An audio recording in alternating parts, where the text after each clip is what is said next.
পবিত্র ভাদ্র মাসে একদিনের জন্য হলেও মুখে তুলুন এই খাবারটি। সারা বছর সুস্থ নিরোগ থাকবেন। ভাদ্র মাস একদিকে যেমন মা লক্ষ্মীর মাস, অন্যদিকে শ্রীকৃষ্ণের জন্ম মাস। তাই ভাদ্র মাসে আমাদের সমস্ত কাজকর্ম ভেবে চিন্তে করা উচিত।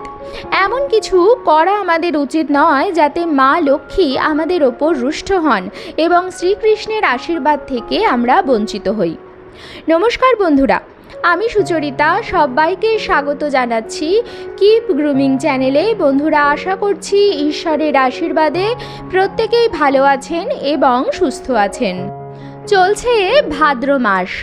পবিত্র এই ভাদ্র মাসে কোন বিশেষ একটি খাবার আপনারা অবশ্যই একবার হলেও গ্রহণ করবেন এবং কি কি কাজ করা থেকে নিজেকে সংযত রাখবেন তার উপরই আজকের এই ভিডিওটি বানানো হয়েছে, যাতে ঈশ্বরের অপার কৃপা দৃষ্টি আপনার উপর বর্ষিত হতে থাকে সারা বছর।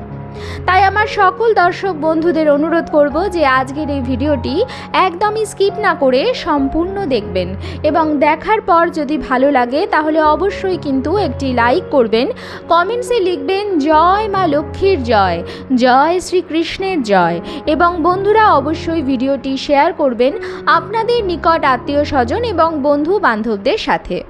চলুন বন্ধুরা, আসা যাক মূল পর্বে। হিন্দু পঞ্জিকার পঞ্চম মাস হল ভাদ্রপদ বা ভাদ্র। শাস্ত্রমতে শ্রাবণ মাস যেমন শিবের প্রিয় মাস, তেমনি ভাদ্র মাস শ্রীকৃষ্ণের অত্যন্ত বিশেষ প্রিয় মাস। এটি আবার পবিত্র চতুর্মাসের দ্বিতীয় মাস। শাস্ত্রমতে এই মাসে ঋষিকেশের পুজো করা হয়। কৃষ্ণ ও তার জ্যৈষ্ঠ ভাই বলরামের জন্ম এই মাসে হয়েছিল। এই কারণে এটি শ্রীকৃষ্ণের প্রিয় মাস। অন্যদিকে রাধা রানীরও জন্ম হয়েছিল এই ভাদ্র মাসেই। ভাদ্র মাসের অধিপতি চন্দ্র। বেদ এবং পুরাণে ভাদ্র মাসের সঙ্গে জড়িত খাওয়া দাওয়া ও পূজার্চনা সংক্রান্ত বিশেষ নিয়ম সম্পর্কে জানানো হয়েছে। সেই নিয়মগুলি পালন করলে বিষ্ণুরূপী ভগবান শ্রীকৃষ্ণ ও চন্দ্রের আশীর্বাদও পাওয়া যায়। ভাদ্র মাসকে শূন্য মাস বলা হয়। প্রাচীন কৃষি সভ্যতায় এই মাসে কাটা হতো ধান। কৃষিকাজ প্রায় বন্ধ থাকতো। তাই এই মাসে কোনো মাঙ্গলিক কাজকর্ম হয় না।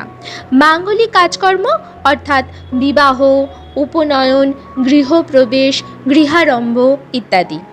তবে মাঙ্গলিক কাজকর্ম না হলেও আধ্যাত্মিক কাজকর্মে ভাদ্র মাসে কোনো রকম বাধা বা নিষেধ নেই। ভাদ্র মাসেই হয় জন্মাষ্টমী, ভাদ্র মাসে হয় রাধাষ্টমী, ভাদ্র মাসেই পড়ে গণেশ চতুর্থী। এই মাসটি ভগবান শ্রীকৃষ্ণের মাস। এই মাসটিতে গণেশ ঠাকুরের পূজা করলেও মঙ্গলমূর্তির কৃপায় সারা বছর সেই পরিবারের মঙ্গল হয়। এই মাসে যত বেশি কৃষ্ণ নাম জপ করা যায় ততই ভালো। তো বন্ধুরা, আধ্যাত্মিক কাজের জন্য ভাদ্র মাসটি অত্যন্তই গুরুত্বপূর্ণ। ভাদ্র মাসে একটি একাদশী পালিত হয় যার নাম হচ্ছে অজা একাদশী। এই একাদশীটি অত্যন্ত পবিত্র। এই একাদশী সঠিকভাবে পালন করলে ভগবান বিষ্ণুর সুদৃষ্টি লাভ করা যায়। তাই বন্ধুরা, বুঝতেই পাচ্ছেন যে ভাদ্র মাসটি আধ্যাত্মিক কাজকর্মের জন্য খুবই গুরুত্বপূর্ণ। তাই এই মাসে সমস্ত কাজকর্ম আমাদের ভেবেচিন্তে করা উচিত এবং খাবার ব্যাপারেও সচেতন হওয়া উচিত। ভাদ্র মাসে যদি পঞ্চগব্য সেবন করতে পারেন তাহলে সারা বছর সুস্থ এবং নিরোগ থাকবেন। পঞ্চগব্য সনাতন ধর্মের অন্যতম গুরুত্বপূর্ণ ও পবিত্র বস্তু। ভাদ্র মাসে পঞ্চগব্য সেবন অতি পবিত্র কাজ বলে মনে করা হয়।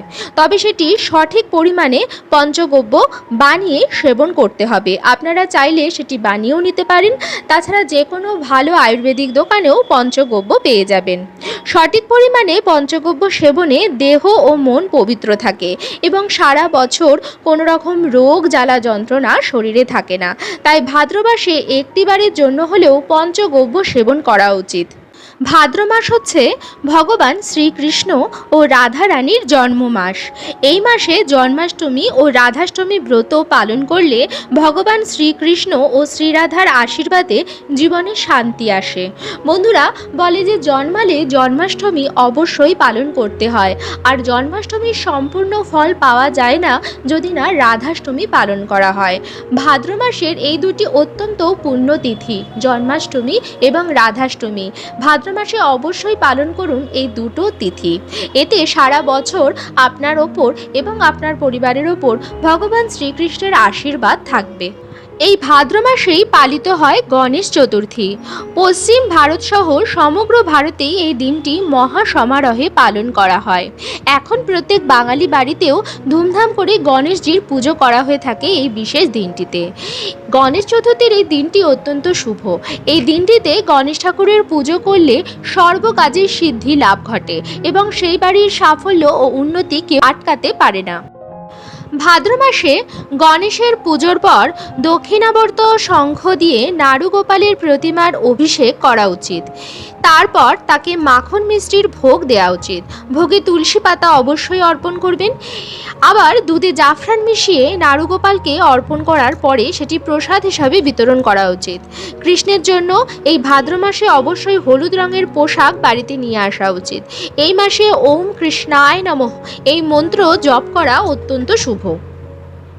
আধ্যাত্মিক সাধনার মাস বলে এই মাসটি গীতা পাঠ করার জন্য অত্যন্ত ভালো। কেউ যদি গীতা পাঠ শুরু করতে চান তাহলে এই ভাদ্র মাস থেকে করতে পারেন। এবং কোনো তীর্থ জায়গায় ভ্রমণ করার ইচ্ছা থাকলে ভাদ্র মাসে তীর্থযাত্রা করতে পারেন। ভাদ্র মাসে তীর্থযাত্রা করলে পুণ্য ফল লাভ হয়। শাস্ত্রমতে এই ভাদ্র মাসে কিছু কিছু খাবার বর্জনীয়। সেই খাবারগুলি খেলে ব্যক্তির আয়ু ঘটতে পারে। শাস্ত্রমতে ভাদ্র মাসে মাংস, মধু, গুড় ও সবুজ সবজি, মূলো এবং বেগুন খেতে নেই। কারণ এই মাসে এই সবজি ও খাদ্য সামগ্রী খেলে শারীরিক অসুস্থতা দেখা দিতে পারে। বৈজ্ঞানিক দিক দিয়ে বিচার করলে এই মাসে বৃষ্টি বেশি হয়, যার ফলে সবুজ সবজি পচতে শুরু করে এবং তাতে পোকা ধরে। এই ধরনের সবজি খেলে অসুস্থ হওয়ার সম্ভাবনা বেড়ে যায়। ভাদ্র মাসে তেল দিয়ে তৈরি জিনিস খাওয়াও অনুচিত, অর্থাৎ অতিরিক্ত তৈলাক্ত খাবার, মশলাদার খাবারও ভাদ্র মাসে খাওয়া উচিত নয়। এই মাসে গুড় খেতে নেই, এর ফলে গলা খারাপ হয় এবং স্বর নষ্ট হয়। পাশাপাশি তিলের তেলও এই মাসে খেতে নেই। মনে করা হয় ভাদ্র মাসে যে ব্যক্তি তিলের তেলের সেবন করে তাদের আয়ু কমে যায়। গুড় এবং তেলের পাশাপাশি ভাদ্র মাসে দই খাওয়ার ক্ষেত্রেও নিষেধাজ্ঞা রয়েছে। আবার কেউ ভাত দিলে তাও খাবেন না। মনে করা হয় অন্যের দেওয়া ভাত খেলে অর্থাভাব দেখা যায়। এই মাসে ধার বাকি চলে না। তাই যদি কারোর কাছ থেকে আপনি অন্ন দেন বা অন্ন নেন তাহলে সামান্য অর্থের বিনিময়ে সেটা দিন। অর্থাৎ ভাদ্র মাসে ভুলেও ধার বাকি করবেনও না এবং কাউকে দেবেনও না। এই কাজটির থেকে বিরত থাকুন। যদি কারোর কাছ থেকে অন্নও দেন বা অন্ন নেন তাহলেও 1 টাকার বিনিময়ে সেই অন্নটি দিন অথবা নিন। ভাদ্র মাসে তিলের তেল ছাড়াও নারকেল তেল খাওয়া উচিত নয়। তাই এই জিনিসগুলোতে সঠিক দৃষ্টিপাত করুন। এই ভাদ্র মাসে বিষ্ণু ও তার অবতারের পুজোর বিশেষ মাহাত্ম্য রয়েছে। ভাদ্র মাসের অজা একাদশীতে ভগবান বিষ্ণুর পূজা করলে সমস্ত পাপও ক্ষয় হয়। শাস্ত্রমতে এই মাসে মদ, ধূমপান, তামাক সেবন থেকে দূরে থাকা উচিত। তা না হলে মা লক্ষ্মী রুষ্ট হন এবং গৃহ ত্যাগ করেন। ফলে ব্যক্তির জীবনে অর্থাভাব দেখা দেয়, অনটনে দিন কাটতে শুরু করে। মা লক্ষ্মীর সামনে ভাদ্র মাসের প্রত্যেক দিন যদি ঘিয়ের প্রদীপ জ্বালানো যায় তাহলে খুব ভালো ফল পাবেন। যদি প্রত্যেক দিন জ্বালানো সম্ভব না হয় তাহলে অন্তত ভাদ্র মাসের প্রত্যেক কটি বৃহস্পতিবারে মা লক্ষ্মীর সামনে একটি ঘিয়ের প্রদীপ জ্বালিয়ে দিন। এতে মা লক্ষ্মীর কৃপাদৃষ্টি শুধু ভাদ্র মাস নয় সারা বছর আপনার পরিবারের ওপর থাকবে। ভাদ্র মাসে যে খাবারটি খেলে সারা বছর সুস্থ এবং নিরোগ থাকবেন সেটা আমি ভিডিওর আগেই বলে দিয়েছি। অন্তত চেষ্টা করবেন একদিন হলেও সেই খাবারটি গ্রহণ করার। তাছাড়া শাস্ত্রমতে ভাদ্র মাসে ভগবান শ্রীকৃষ্ণের জন্ম হয়েছিল। এই মাসেই তার জন্মোৎসব পালিত হয়। শ্রীকৃষ্ণের মাখন অত্যন্ত প্রিয় ছিল। মাখন চুরি করে তিনি খেতেন বলে তাই তার নাম হয়ে গেছিল মাখন চোর। এই মাসে মাখন মিষ্টি খাওয়া খুবই শুভ। এর ফলে স্বাস্থ্যোন্নতি হয়। আবার বাচ্চাদের গাওয়া ঘি খাওয়ানো খুবই ভালো। এর ফলে শরীরে শক্তি সঞ্চয় হয়। শাস্ত্রমতে এই বিশেষ মাসটিতে স্নানের জলে গোমূত্র মিশিয়ে স্নান করলে সমস্ত পাপ নাশ হয়। বন্ধুরা, আশা করছি ভাদ্র মাসের এই পালনীয় বিধিগুলি মানলে এবং শাস্ত্রসম্মতভাবে খাওয়া দাওয়া করলে আপনারা সারা জীবন সুস্থ এবং নিরোগ থাকবেন এবং তার সাথে সাথে ভগবান শ্রীকৃষ্ণের আশীর্বাদও আপনারা পাবেন। বন্ধুরা, আশা করছি আজকের ভিডিওটি আপনাদের ভালো লাগলো এবং একটু হলেও উপকারে লাগলো। ভিডিওটি দেখে আপনারা সমৃদ্ধ হলেন। ভিডিওটি ভালো লাগলে অবশ্যই কিন্তু লাইক, কমেন্টস এবং শেয়ার করবেন। চ্যানেলে নতুন থাকলে অবশ্যই চ্যানেলটিকে সাবস্ক্রাইব করে আমার সাথে থাকবেন। দেখা হবে কিপ গ্রুমিংয়ের নতুন আরও একটি পর্ব নিয়ে। সবাই খুব ভালো থাকবেন, সুস্থ থাকবেন।